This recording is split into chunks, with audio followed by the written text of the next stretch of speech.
Hey, beautiful souls, how you doing? It's Gina here. I'm at the beautiful Blue Mountain Resort in Collingwood, Ontario at a dance competition for the weekend with my daughter, and I'm just having such an amazing time. And I wanted to share with you about midway through the day, here I am relaxed, on a long weekend away, just having the time of my life. And I noticed that I've got like a little stitch in my shoulder, and it's causing me a lot of pain and stiffness and awkwardness. And I thought to myself, gosh, I better check with my guidance. What's that about? And it turns out that I'm shouldering a little bit of pain for a friend of mine who's going through a really rough time. And so I decided I needed to take a time out, to take a little time in, to get really clear on my boundaries and where I begin and end. And then I thought I'd share this quick video with all of you because I know that there are so many empaths, sensitive souls, healers, nurturers, mother figures in my tribe, that in the hopes that this might serve you as well. What does it mean to hold space for someone and get really clear with our boundaries? Well, I hear a lot about holding space. It really is about being a container for someone else and walking along someone else's journey, wherever they are on their journey, without judgment. It's also giving space for them to not feel inadequate. It's a big one, right? Not to disempower them by giving too much or taking away their ability to do anything.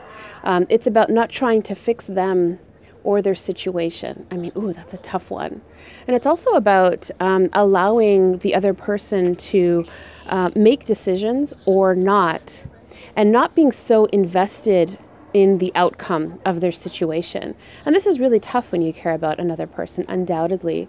But holding space truly is about being the container for their sacred journey. You know, feelings are sacred, and whether those feelings are pain and discomfort and frustration or joy and happiness, those are feelings that each individual person has the opportunity to own. And when we try to give or take away those emotions, we're actually taking away their opportunity to have that sacred experience. And I know it sounds really lofty, but the truth is, when someone else is very uncomfortable and we care about them, we become very uncomfortable. And so what we try to do is shift it and change it because we don't like that feeling. So where this leads to is, how do we hold space for ourselves? Holding space for someone else requires that we're able to do it first and foremost for ourselves. Holding space for ourselves means that we are the container for our feelings, and we are the witness of our feelings without judgment, that we allow ourselves to feel however we feel, good, bad, ugly, without those labels, that we're just witnessing the feeling. We're witnessing all the parts about us with compassion and open-mindedness and unconditional love. And I think this is the greatest gift that we can give to ourselves. And it's also the greatest gift that we can give to the world. Because if we can hold space for ourselves, that's the only time that we're ever able to hold space for someone else. And so what really begins, it really does, it's so cliche, but it really does begin with us holding space for ourselves and being able to be in a place of discomfort while witnessing somebody else in their discomfort, and just being the container. And the greatest message, the way that I think about holding space for someone else, is I remind myself that the greatest message of the universe, in my small world and humble opinion, is sending the message that you are not alone.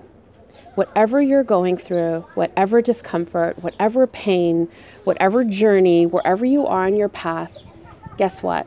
You're not alone. And holding space for someone is sending that clear, distinct message. And I think that's probably the greatest gift that we can give somebody else, is telling them that they are not alone just by holding space for them to feel whatever they're feeling. So hopefully that served you. I'm going to go and relax with some quiet time and let this shoulder just relax and let the stitch just roll off my back. I hope that you're having a wonderful evening and this has served you. Love you guys. Bye for now.